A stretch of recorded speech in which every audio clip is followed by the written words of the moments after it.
What is up, everyone? Today we're talking about an incredible new race for D&D that you can play right now. I'm here with Yo Shionoya-Frank, creative writer, lore master, mythologist, and designer for Ryoko's Guide to the Yokai Realms. He also works for Amazon Japan, and he's worked on Pokemon and Naruto. He is basically a living legend. Hello, Yo! Well, that's a quite an introduction. Hello, Will. How are you doing? Yeah, good, man, good. I'm really hyped for this. Okay, let's jump in. Do you want to talk us through the newest masterpiece? So this is a playable construct race called the Haniwa. Yes. What is that all about? Haniwa is based on Japanese version terracotta warrior, as would be known in West, which is type of a human-shaped dolls found in a graves of powerful kings and stuff.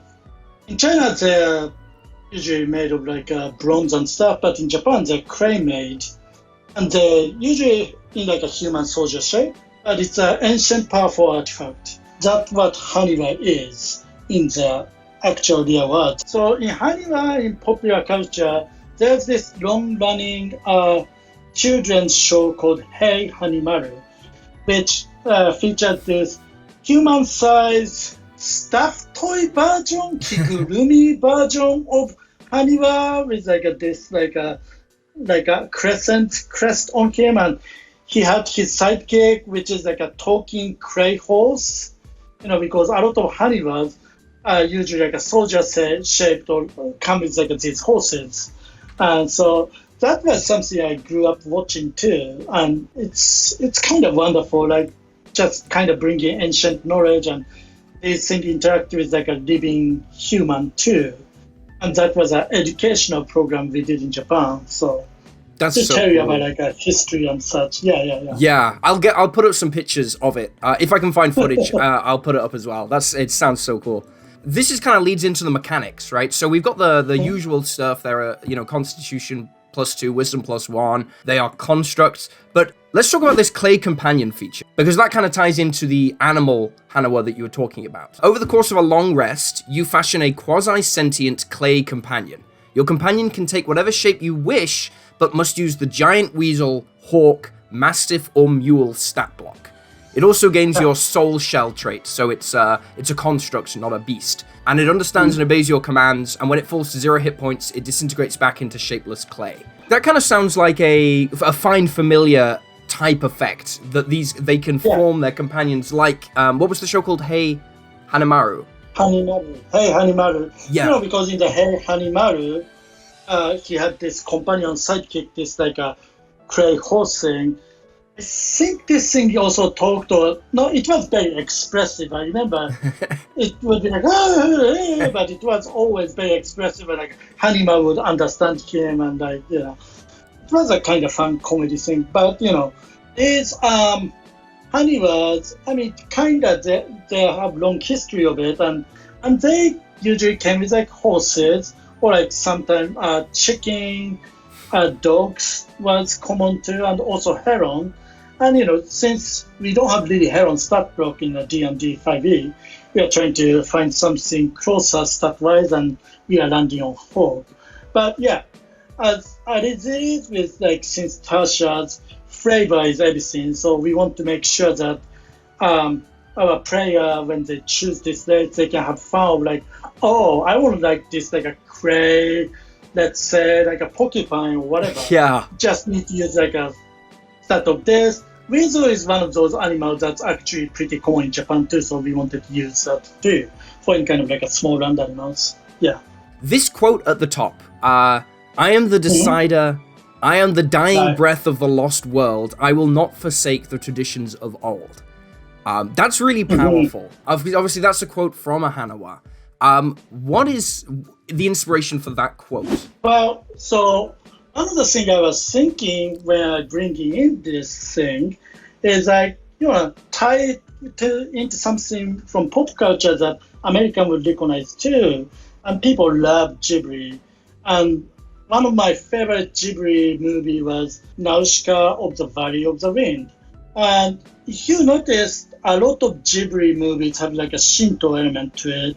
Totoro, Princess Mononoke, these spirit of nature that's protecting the land, and there's like a huge environmental message to it, right? And that starts from like a Nausicaa, and there's also this like an artifact, this giant Titan soldiers, or giant god soldiers, what they're called.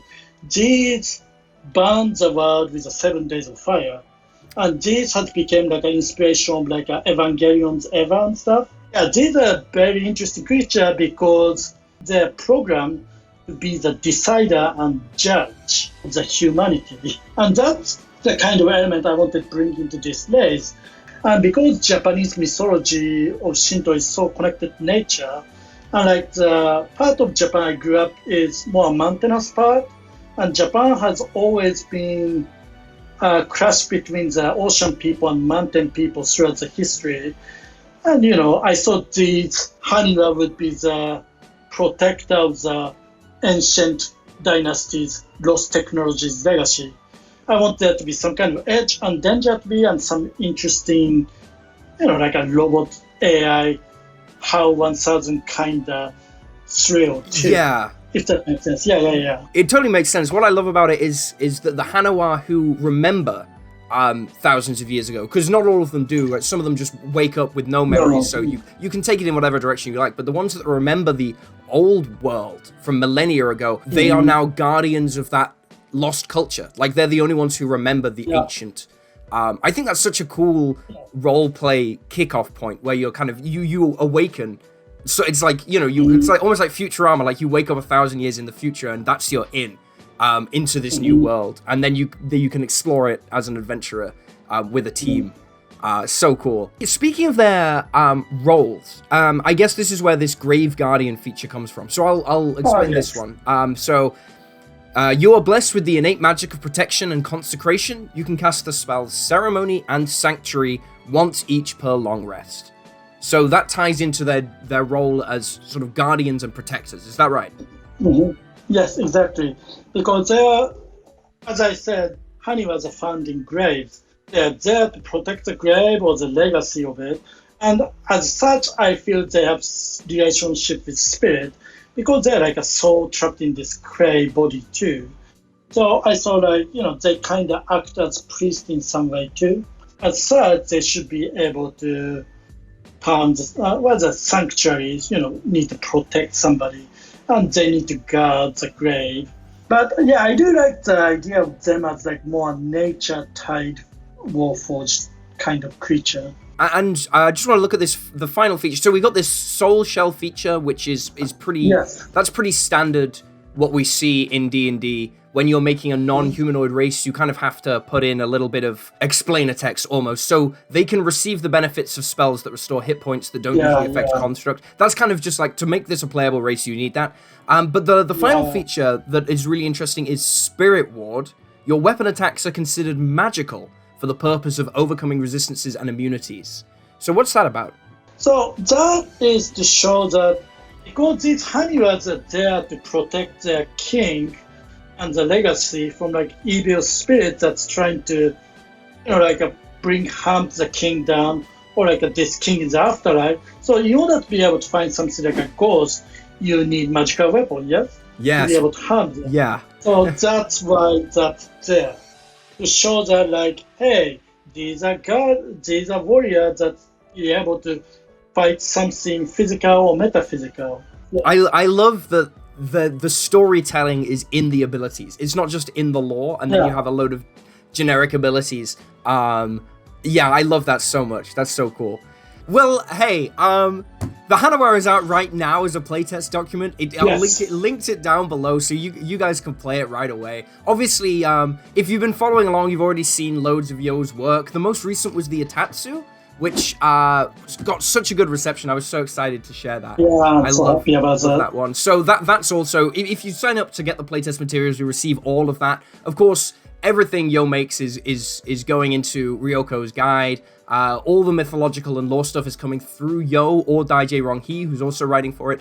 Thanks so much, man. And the book launches in 2 weeks, pretty much. So less than 2 weeks now. So Ryoko's Guide to the Yokai Realms. I'll also link that on screen somewhere. But thanks so much, Yo. And we'll jump off. Cool.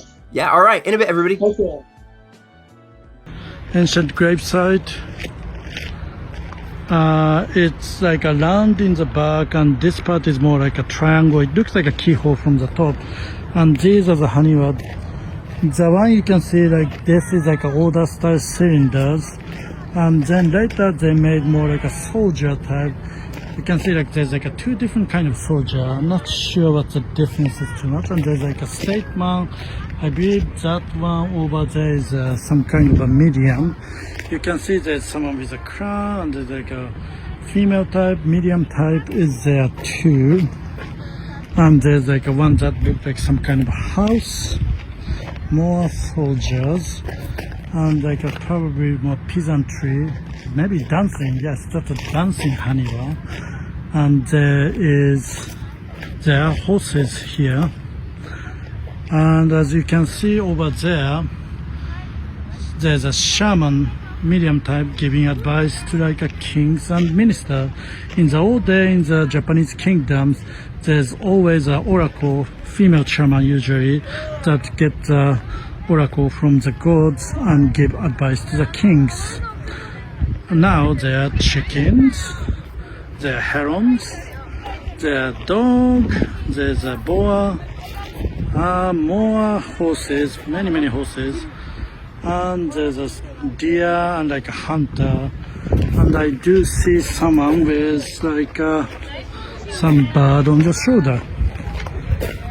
See, isn't it magnificent? Yeah, so here's a grave again.